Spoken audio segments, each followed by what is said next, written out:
Good morning dear student. मैं सोनाली स्वागत करती हूँ मेरे चैनल बायोलॉजी विद सोनाली में। तो आज हम देखेंगे बीएससी थर्ड सेमेस्टर का कोर पेपर 5 इकोलॉजी का और एक नया टॉपिक यूनिट 1 का, जो कि है टाइप्स ऑफ इकोसिस्टम। तो क्लास स्टार्ट करने से पहले जो भी बच्चे मेरे चैनल पर नए आए हैं, अगर अभी तक आप मेरे चैनल को सब्सक्राइब नहीं किए हैं तो ज़रूर एक सब्सक्राइब कीजिएगा। और अगर ये क्लास आपको हेल्पफुल लग रहा है तो ज़रूर एक लाइक और शेयर कीजिएगा। और इसके साथ आप लोगों का बहुत दिनों से एक डिमांड था कि मैं एमसीक्यू सीरीज लेके आऊँ। तो इसके लिए मैं डिस्क्रिप्शन में लिंक दे दूंगी अपने फेसबुक पेज का, तो आप जाके मुझे फेसबुक पेज पर भी फॉलो कर सकते हैं, जहाँ पर कि मैं कल से एक क्लास ऑलरेडी ख़त्म हो चुका है, एमसीक्यू सीरीज लेके आई हूँ, जहाँ पर हम लोग हमारे यूट्यूब चैनल पर जो थ्योरी क्लास है उसको कंप्लीट करेंगे, और फेसबुक पेज पर हम लोग हर रोज़ कम से कम 10 एमसीक्यू लेके आएंगे, जिसमें कि ये जो इकोलॉजी है, जो कि अब मैं आपको थ्योरी यहाँ पर पढ़ा रही हूँ, इसी इकोलॉजी का जो एमसीक्यू है वहाँ पर शुरू हो चुका है। आप चाहे जाके वहाँ पर देख सकते हैं, ठीक है। ऑलरेडी प्रीवियस क्लास ख़त्म हो चुका है, जिसमें कि हर रोज मैं आपसे एटलीस्ट 10 एमसीक्यू लेके आऊँगी, ताकि आगे जाके कोई भी कॉम्पिटिटिव एग्जाम अगर है तो वहाँ पर आप सिर्फ इकोलॉजी नहीं है, जितने भी आपका, अगर आप लोग जूलॉजी को आज आपका करियर लेके पढ़ रहे हैं तो आगे जाके कोई भी कॉम्पिटिटिव एग्जाम होता है तो वहाँ पर आपको हेल्पफुल लगेगा, क्योंकि आपका जब ग्रेजुएशन खत्म हो जाएगा तब उस वक्त आपके पास एक जो एमसीक्यू का जो क्वेश्चन बैंक है वो पूरा बिल्कुल क्वेश्चन बैंक आपका रेडी हो जाएगा, जिससे कि आप जाके चाहे यूजीसी नेट हो या फिर कोई भी कॉम्पिटिटिव एग्जाम है असिस्टेंट प्रोफेसर के लिए या फिर कुछ भी, आप लोग आराम से वहाँ पर जाके एग्जाम दे सकते हैं। तो ये मैं सोच के फेसबुक पेज पर लाई हूँ। तो फेसबुक पेज का भी जो लिंक है वो आपने डिस्क्रिप्शन में दे दूँगी, आप चाहे वहाँ पर भी जाके मुझे फॉलो कर सकते हैं। और जो टेलीग्राम चैनल का भी लिंक दे दूँगी, ताकि आप जाके मेरा जो टेलीग्राम चैनल जो जो हमारा ग्रुप है वहाँ पर भी आप जाके ज्वाइन कर सकते हैं। तो क्लास करते हैं, जो क्लास है उसको हम लोग स्टार्ट करते हैं, जो टाइप्स ऑफ इकोसिस्टम। तो प्रीवियस क्लास में हम लोग देखे थे कि इकोसिस्टम क्या है। तो इसमें बहुत सारे का टाइप्स होता है इकोसिस्टम में, जैसे कि there are great diversity in the types of actual ecosystem. अगर हम लोग देखें तो इकोसिस्टम में बहुत सारे डाइवर्सिटी या फिर बहुत डिफरेंट टाइप ऑफ इकोसिस्टम आपको देखने को मिलेगा।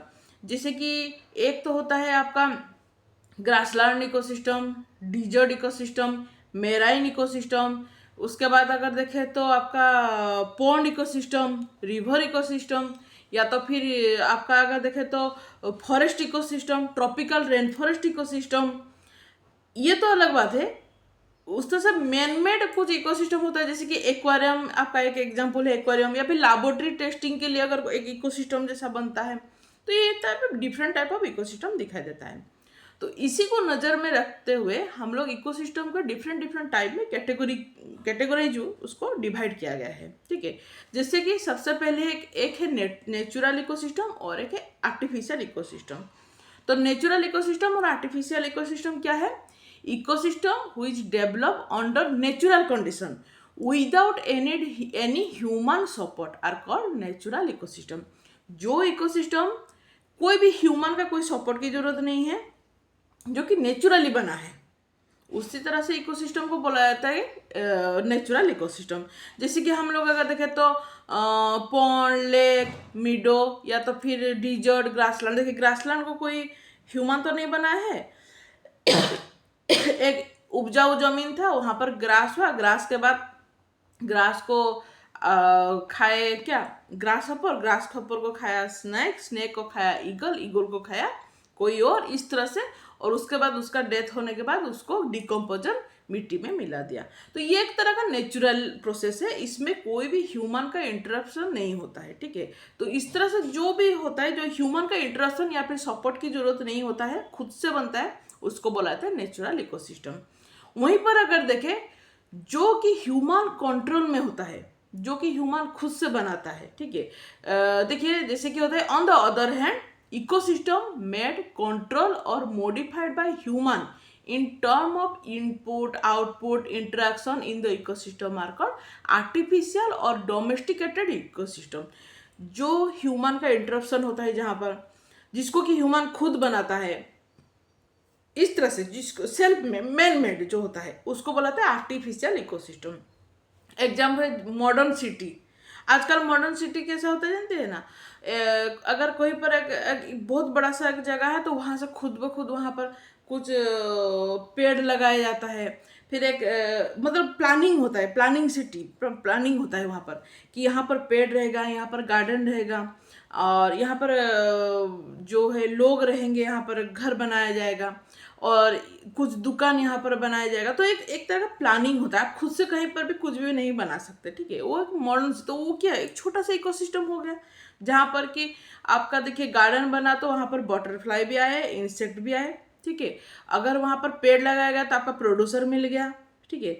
वहाँ पर अगर कंज्यूमर के लिए वहाँ पर ह्यूमन को लेकर रखा गया, अगर एक जू बनाया गया तो वहाँ पर कुछ एनिमल्स को लेकर रखा गया।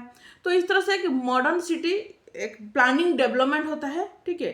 तो वहाँ पर एक प्लानिंग जैसा होता है कि कहाँ पर क्या रखा जाएगा। या फिर क्रॉप फील्ड अगर ले तो जहाँ पर अगर क्रॉप जहाँ पर किया जाता है, गार्डन्स, एक्वेरियम, डैम, खुद से इंसान क्या करता है, डैम बनाता है, वो एक तरह का मैन मेड होता है। सोशल फॉरेस्ट, ठीक है, जो कि मैन मेड होता है कि वहाँ पर कितना पेड़ लगाया जाएगा, वो किस तरह से रहेगा, इस तरह से ये सभी जो कि ह्यूमन का इंटरप्शन जहाँ पर होता है उसको आर्टिफिशियल बोला जाता है, ठीक है।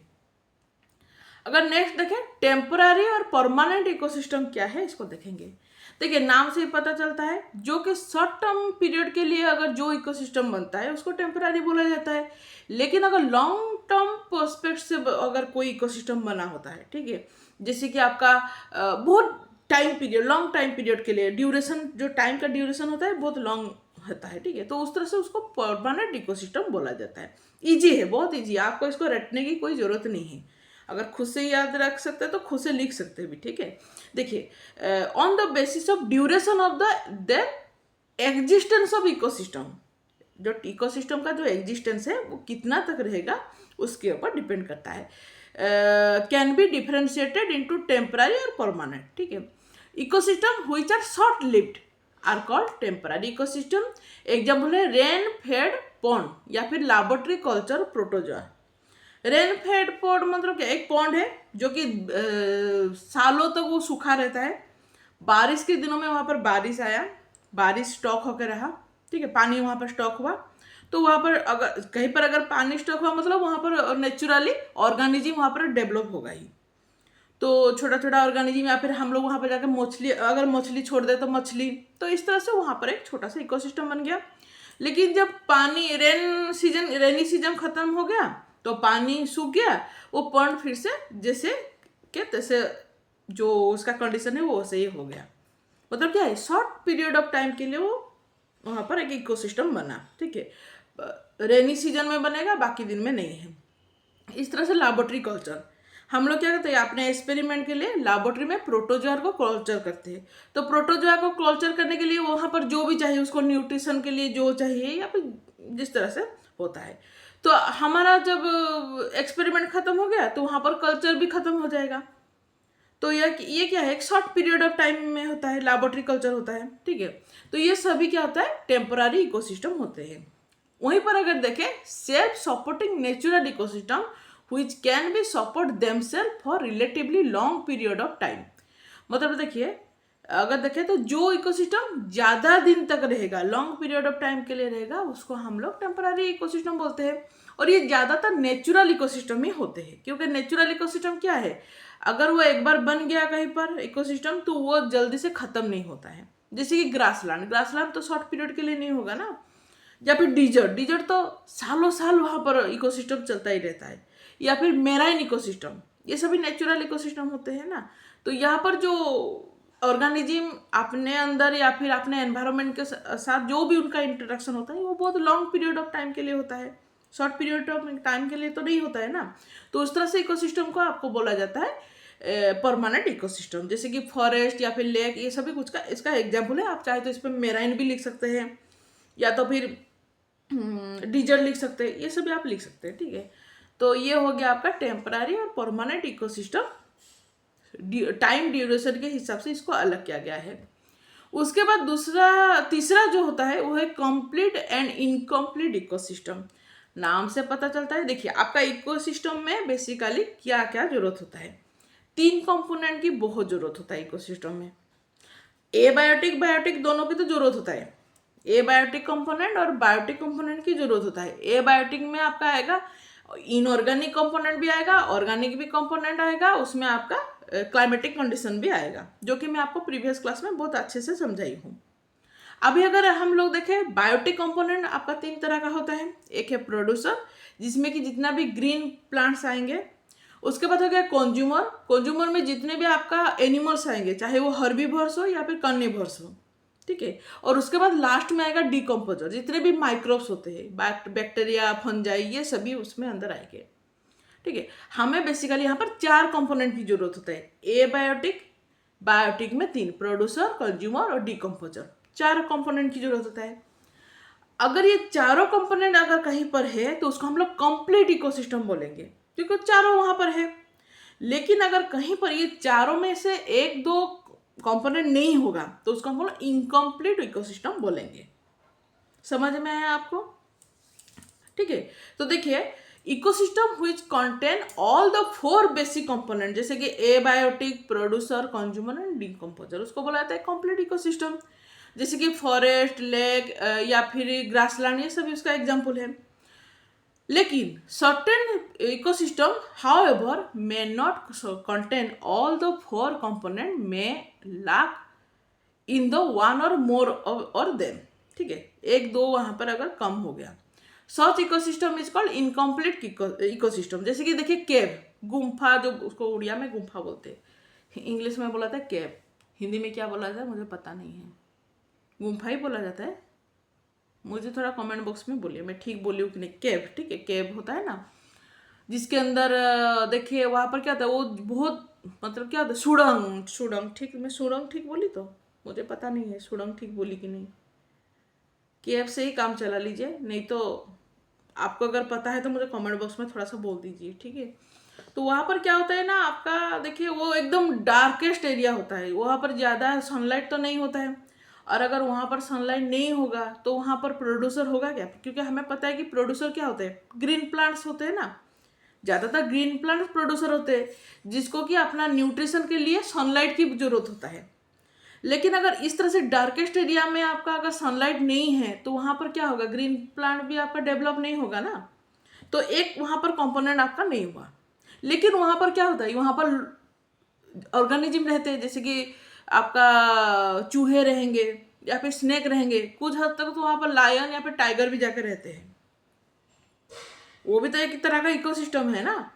तो उस तरह से इकोसिस्टम को बोला था इनकम्प्लीट इकोसिस्टम, क्योंकि वहाँ पर सभी कंपोनेंट नहीं मिलता है, ठीक है।